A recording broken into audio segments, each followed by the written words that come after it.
Punt 6, part resolutiva. Resolució definitiva del programa d'actuació integrada, condició agent urbanitzador i resolució del conveni urbanístic per al desenvolupament del programa d'actuació integrada del sector Sancho-Llo.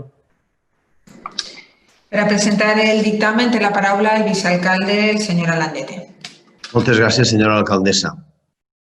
El polígon Sancho-Llo és una assignatura pendent de l'Ajuntament de Gandia i, per tant, en aquesta legislatura, tant des del govern com des de l'oposició, estem tots d'acord que és un tema vital per a millorar el nostre teixit productiu i per a acabar una urbanització que no pot estar més en aquestes condicions per danys i els perjudicis que ha ocasionat a moltíssima gent i els que ocasiona com a pèrdua de generació d'oportunitats a la nostra ciutat. A tal efecte, com ja se sap, l'Ajuntament ha passat a ser l'agent urbanitzador.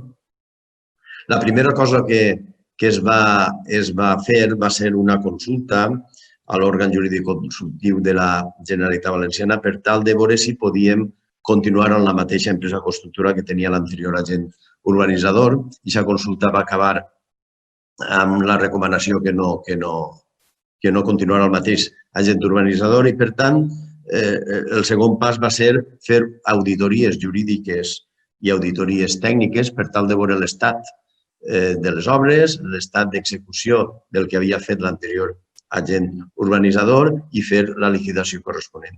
És això a la qual arribem avui en aquesta proposta d'acord. És la liquidació de les obres i el conveni d'execució de Sancho-Llo. Cal remarcar que, a més d'aquestes auditories jurídiques i tècniques, hi ha hagut un treball molt intens i molt exhaustiu en aquesta defensa dels interessos de tota la ciutadania per aclarir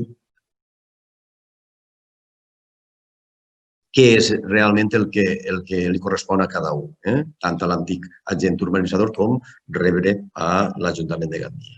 Al capdavall, i després d'aquest treball exhaustiu i en les consideracions d'aquesta liquidació s'ha tingut en compte les obres d'urbanització, els danys i perjudicis, les despeses variables no determinades per concurrència d'ofertes, el cost de redacció de projectes tècnics i direcció d'obra, les despeses de gestió, el benefici de l'urbanitzador, les indemnitzacions, els compromisos complementaris i les despeses extra.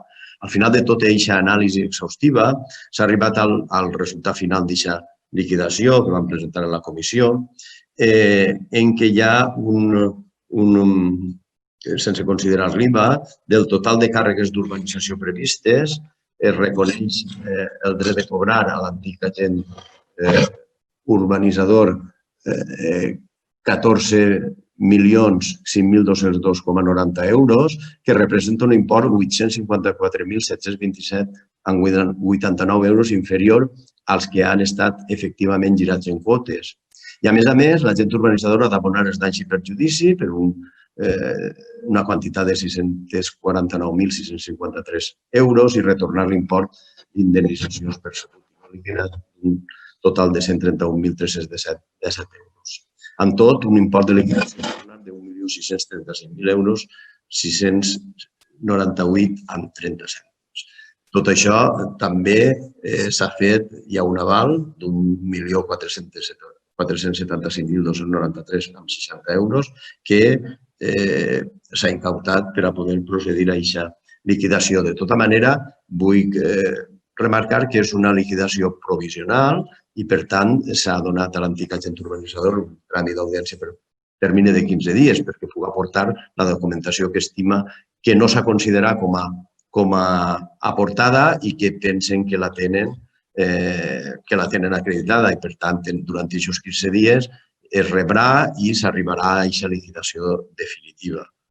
I això seria el que és el dictamen, la presentació.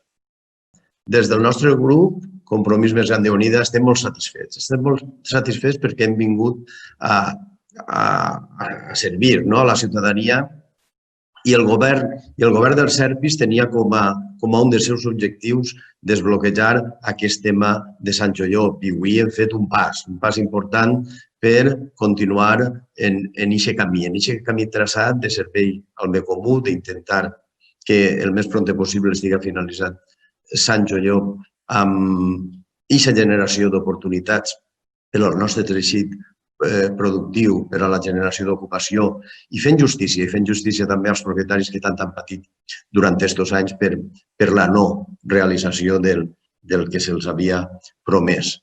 I, per tant, molt contents. Evidentment, com he dit adés, ha estat una tasca important.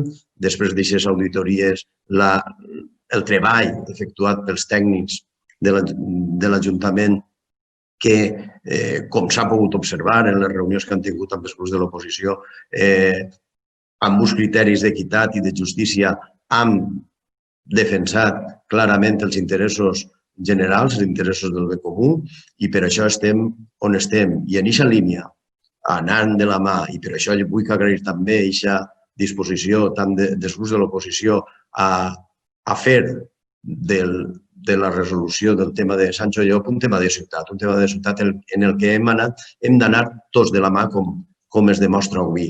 Un tema de ciutat en què hem de compartir els criteris, hem d'actuar amb transparència com s'està fent i bé, amb aquesta actitud seguirem sense descans.